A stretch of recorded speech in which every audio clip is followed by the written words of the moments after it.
ሰላም እንዴት ናችሁ? ውድ የማን ዩናይትድ ኢትዮ ፋንስ ተከታታዮች በያላችሁበት ሰላማችሁ ይብዛ።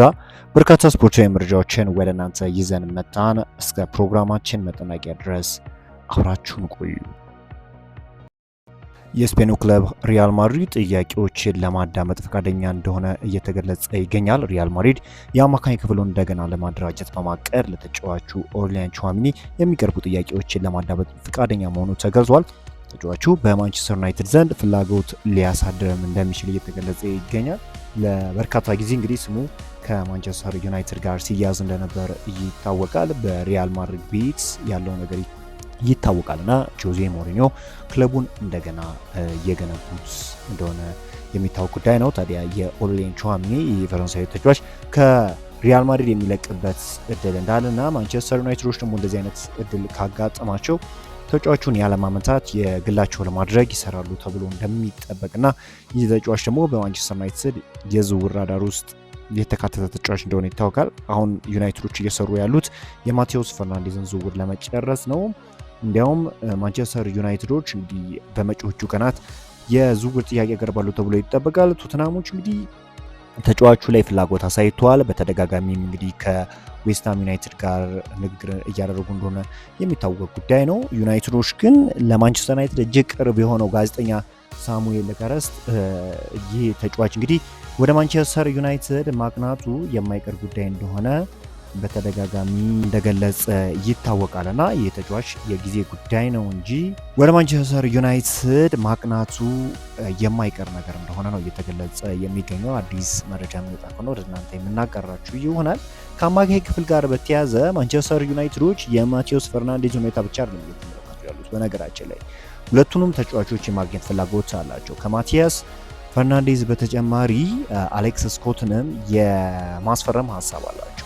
እንግዲህ ቦርንማውዝ ለአሌክስ ስኮት ወደ 60 ሚሊዮን ፓውንድ አካባቢ ይፈልጋል የሚል መረጃ ዴሊ ሜል ይዞ ወጥቷል። ማንቸስተር ዩናይትድ እና አርሰናል ተጫዋቹን የመውሰድ ፍላጎት እንዳላቸውም የሚታወቅ ጉዳይ ነውና ከዚህ አንጻር እንግዲህ ማንቸስተር ዩናይትዶች 60 ሚሊዮን ፓውንድ የሚያወጡ ከሆነ እስከ 55 ሚሊዮን ፓውንድ ባለው ተጫዋቹን የማግኘት እድል ይኖራቸዋል። ስለዚህ ሶስት አማካኞችን የማስፈረም ሀሳብ ነው ያላቸው። ከዚህ በፊት ማንቸስተር ዩናይትዶች እንግዲህ ገናና የሆኑ ተጫዋቾችን ነበር የሚያስፈርሙት በከፍተኛ ሚሊዮን ፓውንድ እያወጡ ተጫዋቾችን የራሳቸው ለማድረግ ሙከራ ያደርጉ ነበር። ነገር ግን አሁን አሰራራቸው ኮምፕሊትሊ እንደተቀየረ ይታወቃልና ይህንን ተጫዋች ማለትም እስከ 3 የሚድፊልደር ተጫዋች ለማስፈረም ሀሳብ እንዳላቸው ነው እየተገለጸ የሚገኘው።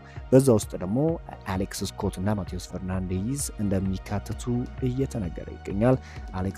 የአሌክስ ስኮት እና የማቴዎስ ፈርናንዴዝ ዝውውር ለመጨረስም ዩናይትዶች የሚሰሩ ይሆናል። ሌላኛው እንግዲህ በዋነኝነት የምንመለከተው ለሰንደርላንድ የሚጫወተው ብራያን ሮበሪ ነው። እንግዲህ የተጫዋች በሰንደርላንድ ቤት በጣም ድንቅ ብቃትን እያስመለከተ ከሚገኙ ተጫዋቾች ውስጥ በግንባር ቀደምነት ይታወቃል። ታዲያ ለሰንደርላንድ እጅግ ቅርብ የሆኑ ምንጮች እየገለጹት እንደሆነ ማንቸስተር ዩናይትድ፣ ቶተንሃም፣ ቼልሲ፣ አስቶን ቪላ እና ጁቬንቱስ የተጫዋቹ ፈላጊ ሆነው ብቅ ብሏል። በሀገሩ ኔዘርላንድ በጣም ድንቅ ብቃትን ማስመልከት እየቻለ ያለ ተጫዋች ነው። ታዲያ ማንቸስተር ዩናይትዶች በተለይ አሁንም ቢሆን ከሼሽኮ ጋር አብሮ መጫወት የሚችል ሼሽኮ ጉዳት በሚያጋጥመው ጊዜ አንድ ወሳኝ የሆነ የፊት መስመር ተጫዋች ይፈልጋሉና በሊስታቸው ውስጥ ያካተቱት የፊት መስመር ተጫዋች ደግሞ ብራያን ሮበሪ እንደሆነ ነው እየተገለጸ የሚገኘው። ሌላኛው ማንቸስተር ዩናይትዶች አሁንም ቢሆን የሰመቪል ዝውውር እየሰሩበት እንደሆነ ነው እየተገለጸ የሚገኘው። ሰመቪል በጣም ጥሩ የሚባል እንቅስቃሴ በዌስትሃም ቤት ከሚያሳዩ ተጫዋቾች ውስጥ ይጠቀሳል እና አሁንም ቢሆን ዩናይትዶች የዚህን ተጫዋች ሁኔታ እየተከታተሉት ይገኛሉ።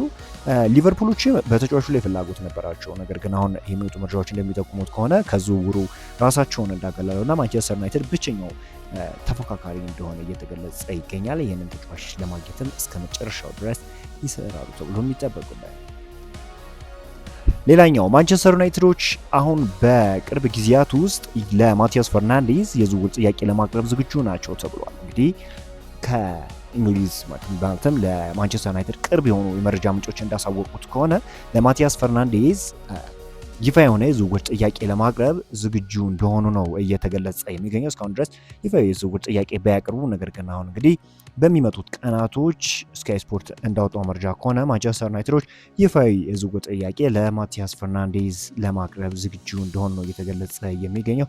ተጫዋቹ እንግዲህ በዌስትሃም ቤት በጣም ጥሩ የሚባል ጊዜ ማሳለፍ ችሏል። ዩናይትዶችም ለአመት ነበር ይህንን ተጫዋች ሲከታተሉት የነበረው። የተጫዋቹን ፊርማ ለማግኘት ማንቸስተር ዩናይትዶች ይሰራሉ ተብሎ ይጠበቃል።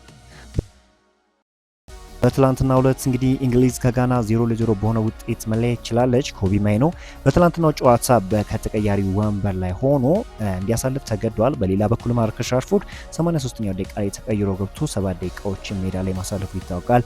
ጥሩ የሚባል እንቅስቃሴም ማድረግ ችሏልና ይህ ተጫዋች እንግዲህ በተለይ ኮቢ ማይኖ በማንቸስተር ዩናይትድ ጥሩ ጊዜ ቢያሳልፍም እንኳን ነገር ግን በእንግሊዝ ብሔራዊ ቡድን በቂ የሆነ የመሰለፍ እድልን እያገኘ አይደለም። ተጫዋቹ በጣም ኳሊቲ ያለው ተጫዋች ነው፣ ነገር ግን እጅግ ለማመን የሚከብዱ ውሳኔዎችን እየወሰኑ ይገኛሉ። እንግዲህ የእንግሊዝ አሰልጣኝ ቶማስ ቱሄል እና ይህ ነገር ዋጋ ያስከፍላቸዋል ወይስ ውጤት ያስገኛቸዋል የሚለውን ነገር አብረን እንመለከታለን። በጣም ለማመን የሚከብዱ ውሳኔዎችን እየወሰኑ ይገኛሉ። በውሰት በቱርክ ክለብ ትራንስፖርት ቆይቶ ወደ ማንቸስተር ዩናይትድ የተመለሰው አንድሪ ኦናና ምናልባት ግብ ጠባቂ በቱርክ የመቆየት ወይም ደግሞ ወደ ቱርክ ተመልሶ ፊርማውን የማኖር እድል እንዳለው ነው እየተገለጸ የሚገኘው። በጣም ድንቅ የሚባል ጊዜን በቱርክ ክለብ ማሳለፍ ችሏል። ነገር ግን በፕሪሚየር ሊግ በቂ የሆነ ነገርን መስጠት አልቻለም እና ወደ ቱርክ ይመለሳል ተብሎ ይጠበቃል እንጂ ፈጽሞ ወደ ማንቸስተር ዩናይትድ እንደማይመለስ ነው ሰሞኑን የሚባሉ የዜና አውታሮች እየገለጹት የሚገኘው።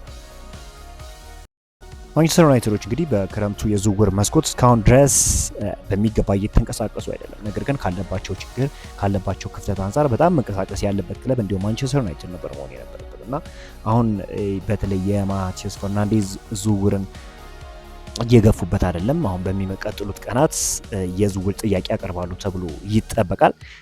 በዌስትሃም ዩናይትድ ቤት ያሳየው ነገር ማንቸስተር ዩናይትዶች በተለይ 3 የመሀል ተጫዋች እንዲኖራቸው ይፈልጋሉና ክለቡ እንደ አዲስ እንዲገነባለት ነው ማይክል ካሪክ እየፈለገው እንጂ ስም ያላቸውን ተጫዋች የማስፈረም ሀሳብ የለውም። ባይ ዘ ዌይ ሳንድሮ ቶናሊ ጥሩ አማራጭ ነበር። ነገር ግን ሳንድሮ ቶናሊ ከሚፈርምለት ወይም እሱን ከማስፈረም 3ቱን ተጫዋቾች ማለትም አሌክስ ስኮትስ፣ ማቴዎስ ፈርናንዴዝ እና ኤደርሰን የማንቸስተር ዩናይትድ የፊት የአዲሱ የውድድር ዘመን የመሀል ጥምረት ይሆናል ተብሎ ነው የሚጠበቀው። ይህን እንዴት ታዩታላችሁ? ማንቸስተር ዩናይትዶች በመሀል ስፍራቸው ላይ አሁንም ቢሆን እንደሚሰሩ ይጠበቃል። አዲስ መረጃ የሚወጣ ከሆነ ወደ እናንተ እናደርሳለን። ፋዱን የወጡ ስፖርታዊ መረጃዎች ይህን ይመስላሉ።